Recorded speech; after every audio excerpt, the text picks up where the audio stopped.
Story 1. Want an entire mural in exchange for exposure? Neat, I'll send you my rent invoice.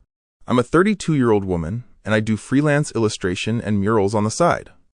A friend of a friend just moved into a new place and asked if I could come by to check out a wall she wanted to do something fun with. I figured she just wanted to bounce some ideas around or maybe get a price, so I stopped by after work.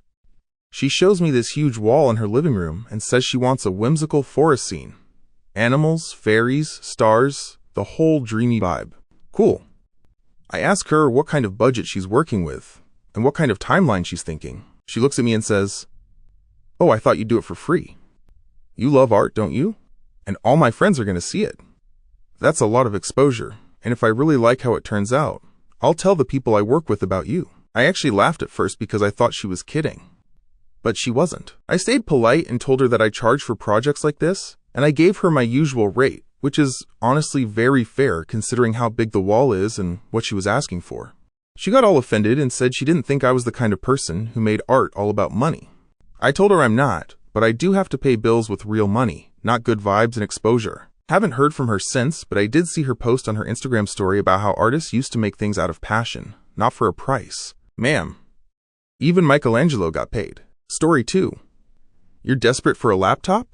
Then don't demand a MacBook, princess. So I, 19F, just had the strangest conversation with this girl I barely know from an old college group chat. She randomly messages me, totally panicked, saying she needs a laptop right away because she just got offered a remote job and her current one completely stopped working. I felt bad since I'd been in that situation before, and I recently upgraded my own laptop, but my old one still works just fine, so I offered it to her. It's an older HP, nothing special, but it handles video calls, remote work, and basic stuff without any issues. I even said I'd wipe it and send it to her for free. Her response? She goes, "Oh, do you have something a little newer, like maybe a MacBook or something with more RAM? I'm gonna need to run a bunch of apps, and I don't want it lagging. And if you could get it to me by this weekend, that'd be great." Are you serious? You're being offered a free laptop and you're treating it like you're shopping off some online wish list? I told her that the HP was the only one I had available, and she replied with, "Never mind then. I'll ask someone else." It's just kind of rude to offer old stuff when someone's clearly in need. Rude? I was about to give her a fully working laptop and even pay for shipping. The level of entitlement is just insane. If you're still here, you must be enjoying the story. Why not subscribe while you're here? And I'll keep bringing more stories your way. Thanks. Now on to Story 3. Think I'll handle the whole group project because I seem smart? Nice try. This happened during my final semester of college, and I'm still kind of in shock, so I figured I'd share. I'm 23 and female, and I got assigned to a random group for our capstone marketing project. It counted for 30% of our final grade and lasted 6 weeks. We had our first Zoom meeting to plan everything, and during introductions, one guy actually says this: "I'm not really good at writing or presenting. But Hannah, you seem like the type who probably gets A's, so maybe you can just take care of most of it." Excuse me? I tried to respond nicely and reminded him that this was supposed to be a group project and we all had to do our part. He replies with, "I work a lot, and you probably like this kind of stuff anyway. It's not that serious.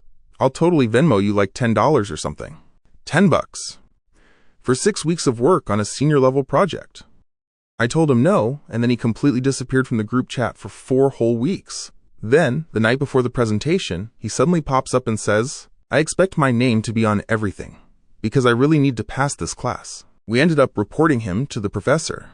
No regrets at all. Group projects are already tough without people trying to coast off others just because they think being responsible makes you an easy target. Story 4. Don't want to pay for childcare? Then don't drop your kids at my door. I'm 32-year-old female and live in a small apartment complex. A couple months ago, a woman moved in and we started getting friendly. She's probably in her early 40s, has 2 kids, and seemed nice enough at first. We chatted in the courtyard a few times, and during one of those chats, she found out I don't go to work every day and that I don't have kids yet. 2 days ago, she knocked on my door out of the blue and asked if I could watch her kids from 11 a.m. to 3 p.m. because she had an interview. I was hesitant since I'm not really set up to babysit. She goes, "It's just a few hours, you don't even have kids, and you've got the time." Even though I didn't feel great about it, I said yes, thinking it was a one-time thing.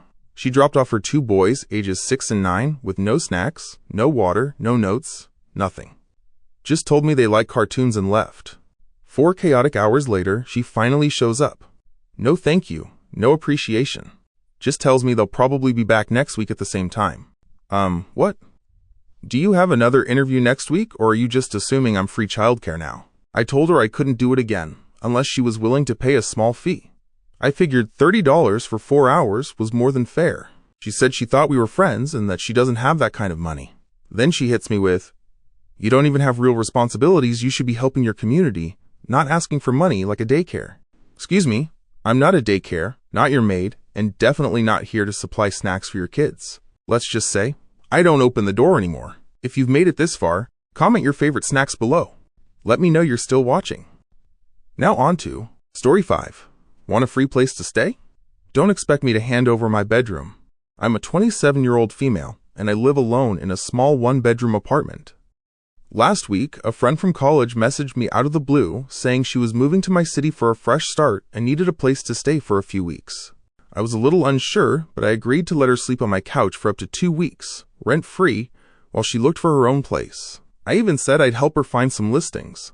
She showed up with 3 suitcases and a cat she never mentioned before. Right away she says, "So where's your room?" I can't sleep on a couch, I have back problems. I explained that she agreed to the couch and that it's my apartment and my bed. She rolled her eyes and said, "I just thought you'd be a little more generous. You live alone, what's the big deal?" Then she added, "You should be grateful to have someone around, honestly." I told her that if the couch wasn't going to work for her, she should probably figure out another plan. She left the next day, but not before telling our mutual friends that I'm selfish and fake. I honestly can't believe someone could be that entitled when they're the one asking for a free place to stay. Story 6. Want me to gift you a dress and fund your fit? Sounds like a you problem. I'm a 23-year-old woman, and I was cleaning out my closet when I decided to post in a local fashion group. I had this lightly worn designer dress worth about $300, and I figured I'd give it away for free because I just wanted it to go to someone who would actually enjoy it. So this girl messages me and says she wants the dress. Then she asks if I can also pay for her tailoring since she's not a size 4. After that, she says I should cover the Grab delivery too because she doesn't have time to pick it up. I tell her the dress is already free, and then she comes back with, "Well, if you really cared about helping people, you wouldn't mind." Like, what? I'm not a charity, and you're not Oprah. So yeah, I ended up giving the dress to someone else who actually said thank you and came to pick it up. That's the end of today's stories. If you enjoyed it, please consider subscribing for more stories like these. Thanks for sticking around till the end, and I'll see you in the next one. Take care.